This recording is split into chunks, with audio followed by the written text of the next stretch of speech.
අපි අද යන්නේ කන්නලිය ජෛව විවිධත්වයේ උත්සවයක වනාන්තරය බලන්න. උඩුගම ප්‍රදේශයේ තියෙන සිංහරාජයට මායිම්ව පිහිටා ඇතිම වනාන්තර ගාල් දිස්ත්‍රික්කයට මායිම්ව පිහිටා තියෙනවා. වගේම ඕන කෙනෙක්ට නරඹන්න යනවා නම් යන්න පුළුවන්. ගාල්ල උඩුගම ප්‍රදේශයේ තමයි තියෙන්නේ. අපි යම් පොඩි ස්නාක්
අපි කන්නලිය රක්ෂිත ළඟට දැන් පැමිණියා.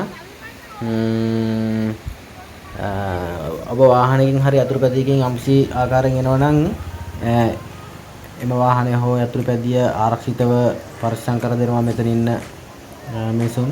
ඒ වගේ මේ සඳහා ගාස්තුවක් ණය කරනවා.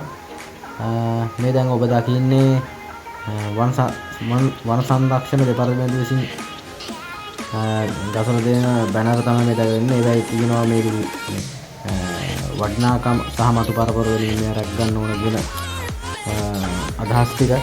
ඒ වගේම මෙතන යටපට ගියාම මේ ඔෆිස් එක තියෙනවා. ඔබ ටිකට් එකක් ලබා ගන්න ඕන. ඒ ආකාරයේ මුදල් ලබා දී. ඒ වගේ තමයි මිනිස්සු ගොඩක් එනවා. සාමාන්‍ය ස්කූල් ළමයි තමයි ගොඩක්.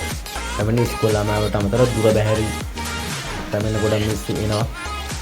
මෙතන පොඩි පහළට පොඩි බලමු මේ ඔබේ ගෙදර ඔබේ නිවසේ තියෙන ජලයට වඩා පිරිසුදු ජලයක් තමයි මේ පහළින් ගලා බසින්නේ. මේ යන්නේ කන්නලියේ මේ ජල පහර යන්නේ ගින්ගඟට. හයි පිරිසුදුයි. අපි පොඩ්ඩක් ඉස්සරහට ගිහිල්ලා වතුර පහළට පොඩ්ඩක් බහලා බලමු. මේ ජලයේ පිරිසුදු බව හරිම හීතලයි.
ඔබට පුළුවන් ඒ වගේම රක්ෂිතයේ ඇතුළට යන්න.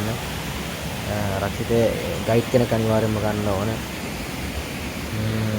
ඒ වගේ ඉස්සරහට ගිහිල්ලා ලස්සන දේවල් දැක බලා ගන්න පුළුවන්. කවදාවත් දැකපු නැති දේවල්. ඒ වගේම මේ ජෛව විවිධත්වයෙන් යුක්ත රක්ෂිතයක් තමයි මේ කන්නලිය රක්ෂිතය.